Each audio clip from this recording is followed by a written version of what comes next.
Para mim é tarde ainda, eu sou mais notívaga, então não é noite. Eu vou, então, falar um pouquinho sobre violência, mas justamente vou tentar focar no enfrentamento da violência. Lá no evento que a Itaíma acabou de contar, eu falei mais sobre a violência em si. Então, eu vou começar. Eu vou falar principalmente sobre essas duas iniciativas, a Rede Não Cala USP, da qual eu faço parte, e a Comissão de Acolhimento da Mulher do IME, da qual eu não faço parte. Mas vocês vão... eu vou contar um pouco da história. Então, primeiro, só um pouquinho sobre as violências, de quais violências a gente está falando aqui. Isso aqui é uma espécie de tipificação de alguns tipos. É claro que sempre falta violências, mas de alguns tipos de violência que são frequentes, né, dentro do contexto da universidade. Então, tem aí coerção, agressão moral, assédio sexual, violência sexual, racismo, homofobia, transfobia, xenofobia, falta de apoio institucional. E esses nomes são fortes, né? Aí tem um pouco as descrições do que essas coisas podem significar. Como a Itaíma contou, né, que um colega nem percebia que era violência, a gente mesmo não percebe, nem muitas vezes nós mulheres nem que estamos sendo vítimas e nem que quando somos agressores ou agressoras, e os homens também podem ser vítimas, então mas a gente fala coisas e faz coisas que são violências. Essas violências também são cometidas e as vítimas são tanto professores quanto alunos, quanto funcionários, e professores e professoras, né? Então, o contexto universitário da matemática, a primeira coisa que eu queria dizer é que, sim, elas acontecem. Eu trouxe só um dado para dizer que elas acontecem. 58% das alunas de graduação e pós-graduação no Brasil dizem já ter sofrido assédio sexual de professores, estudantes ou funcionários técnico-administrativos. Isso é uma pesquisa do Instituto Avon, com data popular, de 2015. E, por outro lado, os alunos não reconhecem cometer violências. Tá? Eu não trouxe esse dado específico, mas... a outra coisa, como eu já falei, não só as mulheres são vítimas, mas, principalmente, as mulheres são vítimas. Então, na USP foi feita uma pesquisa e, por exemplo, para violências sexuais, as mulheres são 5 vezes mais prováveis de serem vítimas de violências sexuais e 2 vezes mais para humilhações por professores, por exemplo, em sala de aula.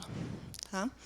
Então, não é um problema só de vítimas mulheres, mas principalmente por isso que esse tema está sendo trazido aqui. E alguns fatores gerais que aparecem no contexto ainda da universidade é a relação de poder, por exemplo, entre o professor e aluno, entre professor e funcionário,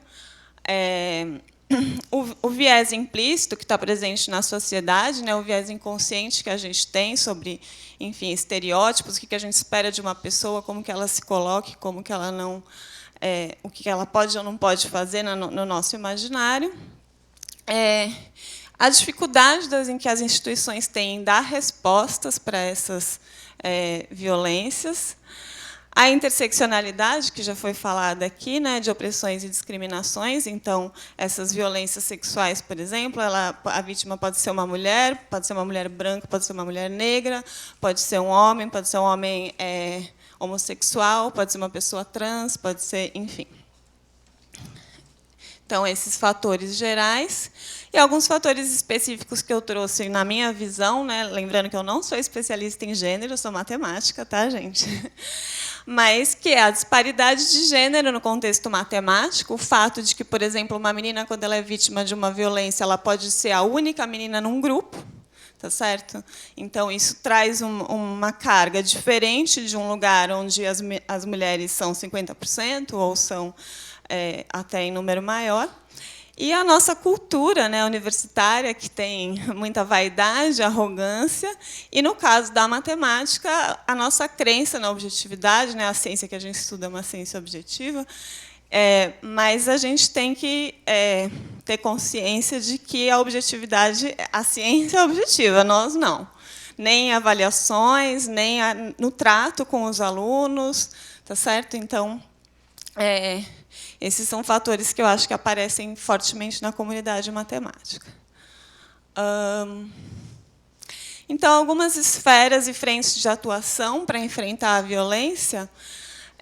Eu trouxe aqui essas duas oposições entre a nossa posição individual ou uma posição de um grupo e a posição nossa independente, seja de um grupo independente, seja de uma pessoa independente, e institucional, ou seja, um coletivo, uma comissão institucional, por exemplo, ou uma figura, uma autoridade, né? Por exemplo, um diretor de um instituto, alguma coisa assim. Então, essas esferas todas essas instâncias devem se posicionar, cada uma à sua maneira, cada uma tem o seu papel.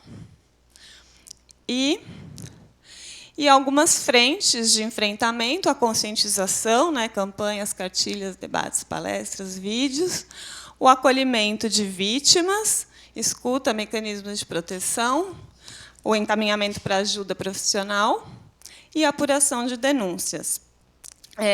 Então, mecanismos de apuração e eventual punição. Então, agora eu vou falar um pouquinho, na verdade, eu vou concentrar, as duas iniciativas vão na direção do acolhimento aqui. Então, eu vou falar um pouquinho sobre o acolhimento de vítimas de violência na universidade.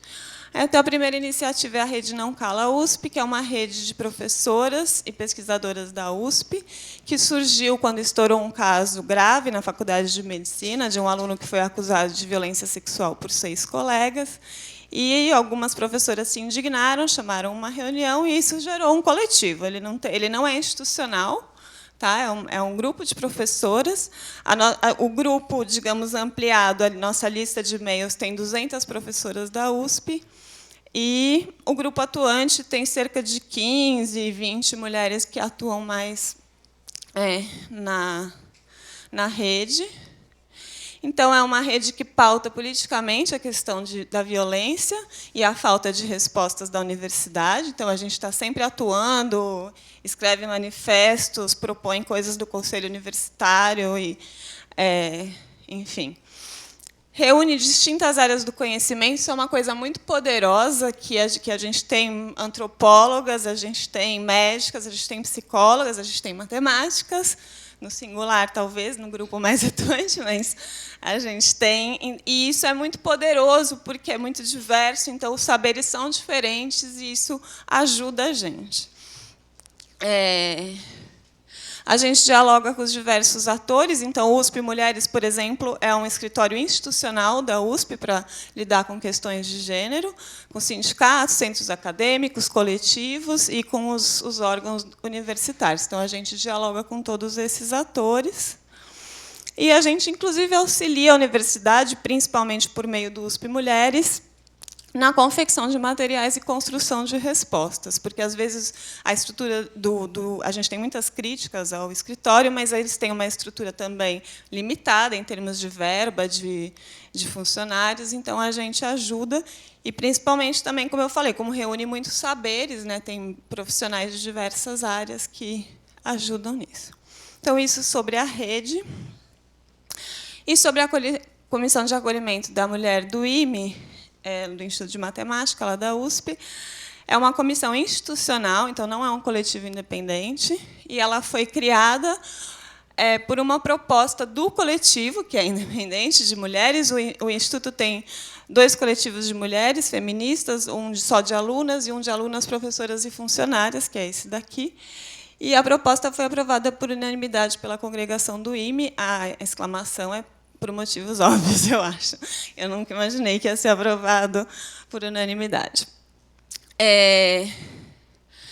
Ela dá acolhimento a vítimas de discriminação, de assédio, quando essas ocorrências envolvem ou pessoas da comunidade ou ocorram nas suas dependências. E ela é composta por 2 estudantes. Inclusive, eu disse que eu nunca fiz parte, eu faço parte do coletivo que propôs, mas a gente tem aqui as 2, onde elas estão? As 2 primeiras representantes das alunas, a Ana Luísa e a Marisa, foram as 2 primeiras representantes da comissão.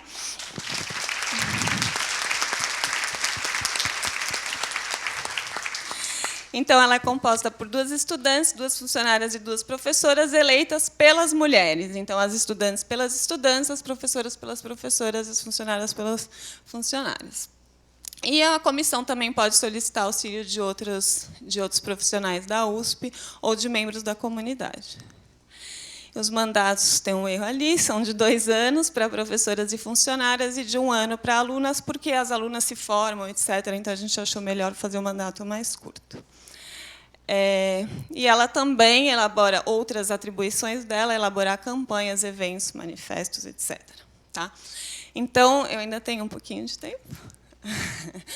Tá, então, só para fechar, eu teria um pouquinho mais de coisa para falar. Aqui também é a mesma coisa sobre a outra. Vou colocar aqui rapidamente, acho que é isso. Então, alguns valores que deveriam nortear a comunidade universitária em oposição àquelas violências que ocorrem, né? Então, aqui, como que a gente deveria responder a essas violências, isso, inclusive, no nível individual, tá, gente? Não só no nível institucional, eu não estou cobrando isso só da universidade, eu estou cobrando isso de todos nós.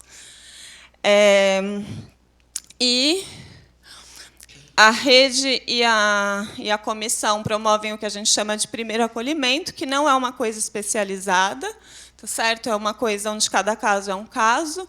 O importante é ouvir a vítima, saber o que a vítima precisa, se o caso for grave, encaminhar para as devidas instâncias. Garantir uma coisa que eu acho sempre importante aqui, né? A coisa do sigilo e da privacidade, isso é fundamental, não virar fofoca. E aqui também são os fundamentos para fazer esse acolhimento e o encaminhamento do caso. Eu vou depois disponibilizar isso tudo. Quem quiser conversar comigo depois também pode conversar. E só para... Aqui tem os links. E só então, para terminar, eu queria lembrar que ontem completou 500 dias sem resposta da pergunta quem mandou matar a Marielle.